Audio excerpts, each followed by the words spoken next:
See, that's why we get in trouble, because the people that have the mask are taught that you got to run to the leader to get the information. But I'm telling you, bump the leaders, run to God. Okay, I'm still talking to y'all. Can I keep going a little deeper? Here it comes. Here it comes. She came in there, and she came knowing that they were sitting Jesus at the table. That's what it says in 37. He's after said, he said, when she knew that Jesus sat at meat in the Pharisee's house, brought an alabaster box of ointment. Y'all got to understand what she's saying here, Elder. If they're not getting it, but I'm going to bless y'all. The woman heard of what they were intended to do to her Jesus. Even though she was a sinner, it was something about what she believed that Jesus could do that she felt compelled to take care of his situation. And his situation is, he was in a place that he was in a dirty situation. It was a trap set up for him. Y'all catch this where it went now. Can I keep going there? I'm going to get deeper. So the Bible made it clear that although she was a sinner, but she believed in Jesus. Now that troubles me. She's a sinner, but she has faith in Jesus. Y'all catch that? Now how is that so? She can sin and still believe in Jesus. No, because just like us, if we don't resist sin or we don't come from the fullness of sin, we can have all the belief that Jesus is able and all that stuff. But until we come to the place of transition out of that sin, we still a sinner who believe that Jesus exists. Hey, the devil believed Jesus exists, better he knows he exists, but he is not going to follow the practices of God. Okay, y'all don't want to talk to me anymore. I'm just going to go home, Elder. I'm by myself today. I see Sister Green over here today, so I ain't going to mess with y'all, because, you know, me and Sister Green, we'll talk all day about this. But can I keep going? And so now, look at this. Look at this. I want y'all to understand that Jesus is sitting at the table of a feast. Dirty. Feet, hands need to be clean, right? Y'all got that image in your mind. Now, somewhere, somehow, this woman knew who Jesus was. And she went, and the Bible says she stood behind him. Get this now. Stood behind him, stood at his feet behind him. Okay. Weeping, and began to wash his feet with her tears. Now, I don't know about y'all. That's some real crying. There's some boo-hoo crying right there, because I'm trying to figure that was a lot of crying to make that much to wash somebody's feet. Now, mind you, Elder, they didn't say drip on the feet. They say wash it. This lady must have had a little bucket or something, because that's a lot of tears to be coming out of somebody to wash not one foot, but both feet.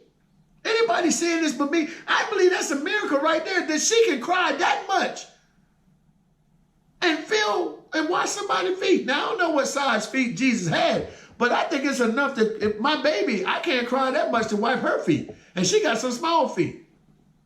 Y'all think on that one for a minute. So let me ask you this. Why was she crying that much? Is it because she had that much sin? Or maybe she was broken and needed to be fixed? Or maybe she came to the conclusion that whatever it takes to clean my Jesus' feet, I got to produce it. Okay, somebody catch that later on. Whatever I need to do to make sure that God understands my sincerity, I got to do it. Oh, I'm going to run with that one. I'm going to preach that to somebody that might get that. Whatever is needed to be done in this hour to get my God's attention, I'm going to do it. How about that one? Y'all can run with that. Whatever it's going to take for me to get him to sign off to understand that I need him more than anything else, I got to do it. So at this time, the need was for him, his feet and his hands to be clean. So the only way she knew how to do it was to cry. Right? Y'all get this? She had to cry. And that means crying from a hurt place. Now, mind you, she's in a place where it's forbidden. Men are looking at her break down in a manner in front of strangers, in front of people. But the only thing she could do was let God know that this I'm coming out of. Y'all getting this? Somebody should be on here shouting in your house right now, because this is a sincere picture of a breakout. Not a breakthrough, baby. This is a breakout right here because she didn't care about them. Her only assignment was to make sure they don't make mockery of her God. Now, wait a minute. A sinner doing this. You don't see the Pharisees and Sadducees or the disciples coming there and washing Jesus. You see a sinner washing her with a tear. Now, mind you, it ain't got nothing to do with this oil, this ointment, because she could have pulled that out and so easily took that and cleaned his feet. Nobody looks at that. That box was put to a side, and she said, let me clean him with me first. Oh, God, have mercy. Let me clean him with me, and then I'll take what the world has given and clean him up. I let the ointment finish the process. Now, I would say that that ointment was some high quality stuff, a life savings in some people's eyes.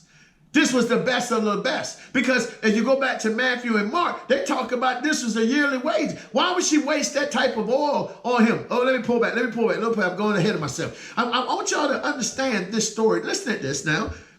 When they want to make mockery of your God, one that had many masks come in and showed them that if you can take off this mask and be transparent, you can see the glory of God.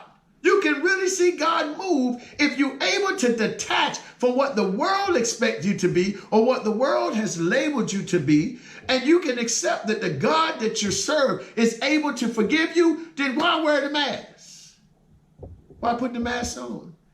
You only put the mask on because people's trying to convince you to do this. Can I keep going? But she's standing behind him crying, and her tears say, wiped his feet, then took her hair and dried it off. But on top of that, you all, she showed him true love. The Bible says she kissed his feet. Now, I don't know about y'all. That would have been a hard task for me. But she didn't see no problem with it. When you come to a place of total submission, there's nothing you won't do for your God. But the problem is, we can't take off our mask long enough to understand that God just wants the true us. He don't want this counterfeit or this image of holiness. He wants you to be you. And with that being, you got to learn how to be transparent. Yeah, let me stop right there. Any questions, comments, or concerns? I mean, seriously, this is what it's all about. You all need to learn to be transparent right now. It's time for you to come out of that holy picture that you've got. These people believing you are, and get to this place where you can say, Lord, I need some help. I'm not there yet. I'm not putting on this holy thing. I'm not going to try to act like Deshaun or Soteria or Pastor Johnson or Nancy. I'm not trying to be them. I need to get to God. I need to get to you. What do I need to do? Now we're shifting the gears. Now we're coming in as alabaster woman. She showed us that, you know what? Stop worrying about all these scholars and all these people that took the Bible and can speak all this stuff. Stop worrying about them. You make that relationship with God.